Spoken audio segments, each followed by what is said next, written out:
इधर उधर की बातें में फिर से आपका स्वागत है।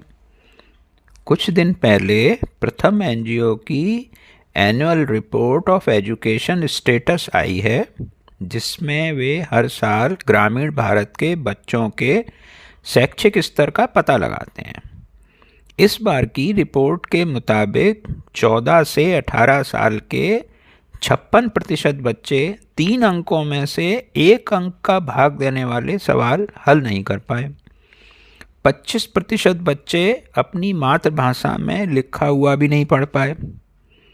यह सुनकर हमें लगता है कि यह शायद ग्रामीण भारत की समस्या है और शहरी इलाकों में तो कोई ऐसी समस्या है नहीं है।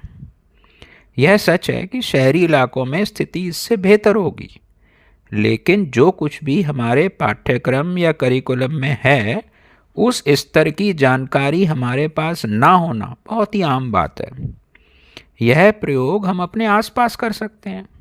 जो लोग अपने बच्चों की पढ़ाई खुद ही पूरी तरह कराते हों, बस उनको छोड़ दिया जाए तो वह भले ही ग्रेजुएट हो, पोस्ट ग्रेजुएट हो, लेकिन 8वीं के स्तर के सवाल भी पूछे जाएं तो उसे जवाब देने में बड़ी कठिनाई होगी। मैं अक्सर ऐसे लोगों से मिलता हूँ जो स्नातक हैं, परास्नातक हैं, लेकिन अपनी मातृभाषा में एक साफ सुथरा शुद्ध प्रार्थना पत्र नहीं लिख सकते।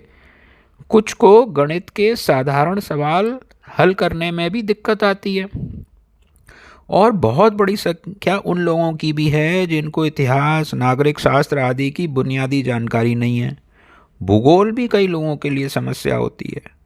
विज्ञान की जानकारी का तो काफ़ी अभाव होता है, जबकि यह सब कुछ आम तौर पर 8वीं कक्षा तक पढ़ा दिया जाता है। हम सभी ये सब पाठ्यक्रम में पढ़ते हैं और पास भी होते हैं, तो फिर ऐसा क्यों होता है?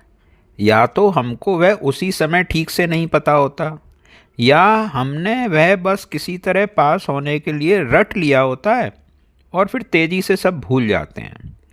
इस तरह की पढ़ाई से हो सकता है हम अच्छी नौकरी करने लगें, कहीं से पूंजी मिल जाए तो बिजनेस भी करने लगें, लेकिन जब बात मौलिक शोध की हो, इनोवेशन और देश की समस्याएं हल करने की हो, देश को ग्रास रूट लेवल से ऊपर उठाने की हो, तो इस तरह की आधी अधूरी जानकारी और शिक्षा से काम नहीं चलता। क्या वर्तमान में परीक्षा का जो तरीका है वह ठीक से हमारा आकलन नहीं कर पा रहा? क्या शिक्षा देने के तरीके में कोई मूलभूत कमी है? इन सवालों पर आज हमको गहराई से सोचने की ज़रूरत है, क्योंकि यह सवाल हमारे आपके जीवन से जुड़ा हुआ है।